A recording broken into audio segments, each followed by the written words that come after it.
In his book Mein Kampf, Adolf Hitler said, "The purity of the racial blood should be guarded so that the best types of human beings may be preserved, and that thus we should render possible a more noble evolution of humanity itself." Adolf Hitler relied on evolutionary concepts in his chilling treatise Mein Kampf. What was the real connection between the horrors of Nazism and the theories of Darwin? The following contains some graphic scenes.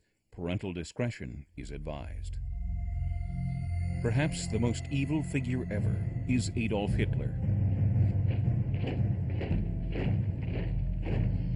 He and the Nazis committed unspeakable actions, crimes against humanity. What link, if any, is there to the theory of Charles Darwin?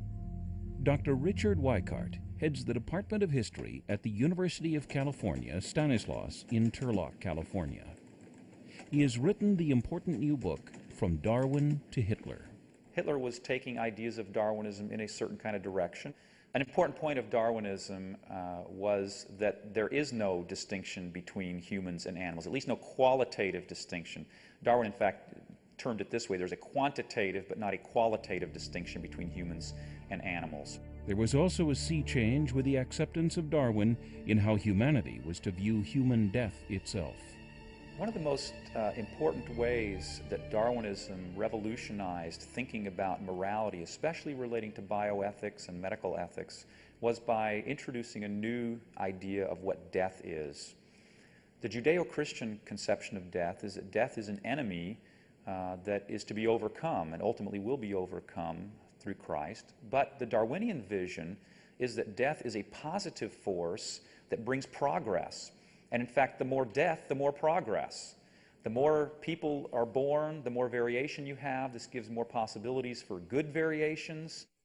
Charles Darwin's theory was not accepted widely at first, but he noticed it began to gain a foothold in Germany, some 50 years before Hitler.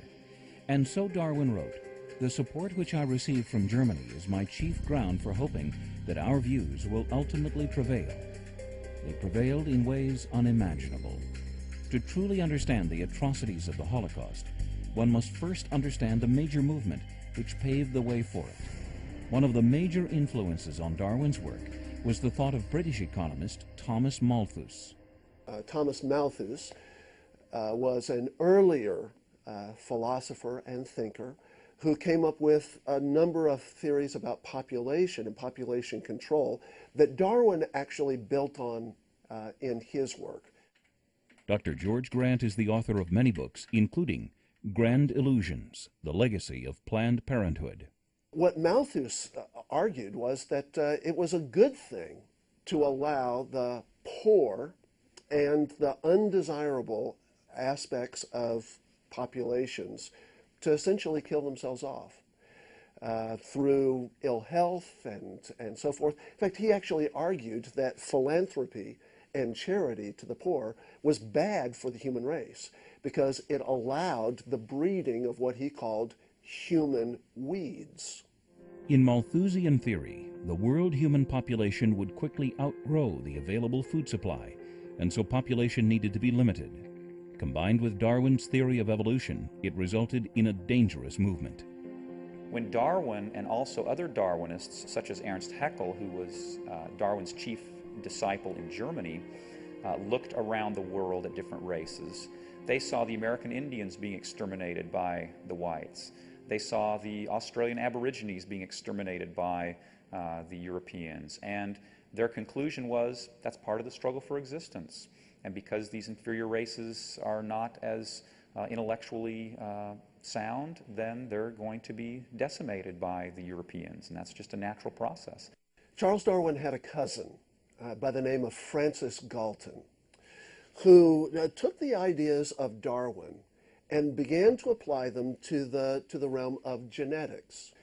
Galton wondered, is there a possible way to actually steer evolution through scientific methods so that we actually create a race of thoroughbreds? Galton assumed that there were certain good genes and certain bad genes in the human gene pool. The movement Galton spawned became known as the eugenics movement. The word eugenics literally means good birth. The eugenics movement resulted in restrictions on who could and could not marry, involuntary sterilization, and even forced abortions in many cases. In America, tens of thousands of those deemed unfit were forcibly sterilized by the state. Even the U.S. Supreme Court declared the practice constitutional in 1927, a decision in which Justice Oliver Wendell Holmes Jr. famously declared, "3 generations of imbeciles are enough," thus clearing the way for a Virginia woman to be sterilized against her will. Eugenics essentially argued that there were certain population centers that were so polluted with bad human genomes that they simply needed to be eliminated. Though it is frequently ignored now, Planned Parenthood is a direct result of the eugenics movement in America. Its founder, Margaret Sanger, believed in removing what she called, quote, the dead weight of human waste, unquote. That's why Margaret Sanger would say things like, "Our purpose is to raise up a new race of thoroughbreds." She talked about eliminating human weeds. And the eugenics movement of the 19th and 20th centuries had an enormous influence on the policies of Adolf Hitler's Third Reich.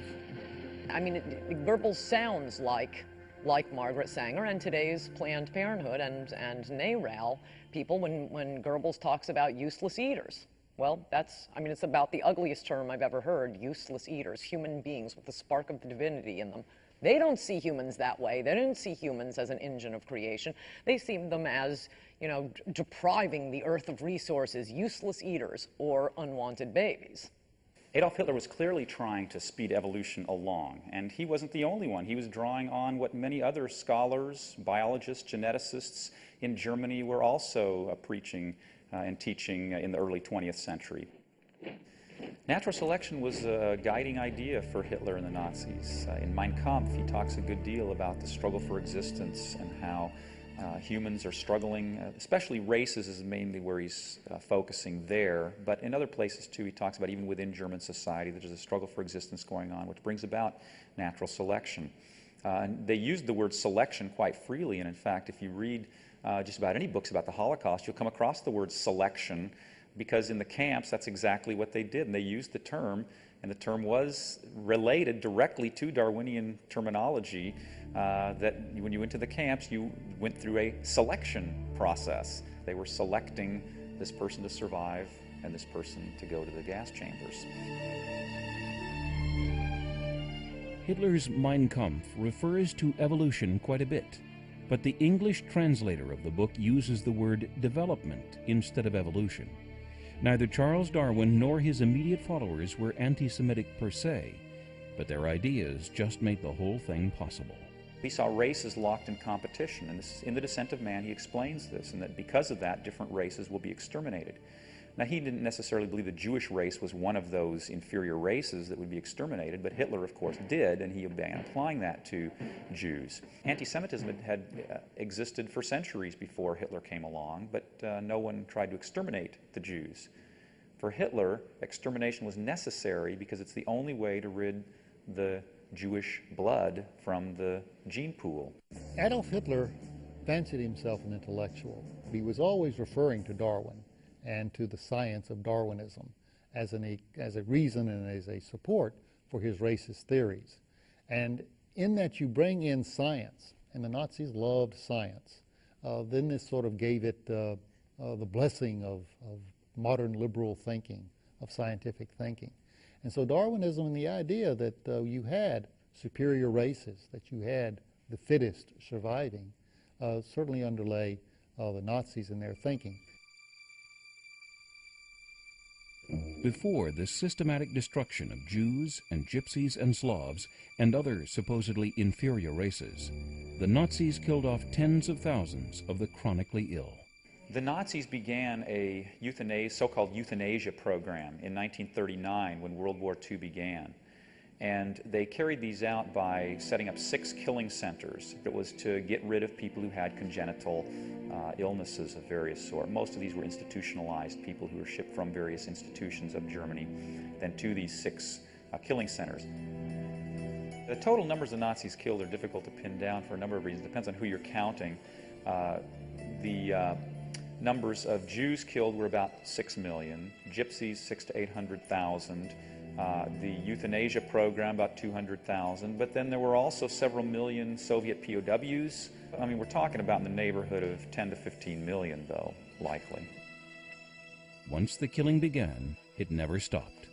A private meeting was held at the Wannsee Conference Center where they decided on the final solution, as in the final solution to the Jewish problem, the decision to exterminate the Jewish people. They did refer to Darwin. At the Wannsee Conference, Reinhard Heydrich commented at the end, Darwin would be astounded at the progress we're going to make in 1 year as we move the human race forward.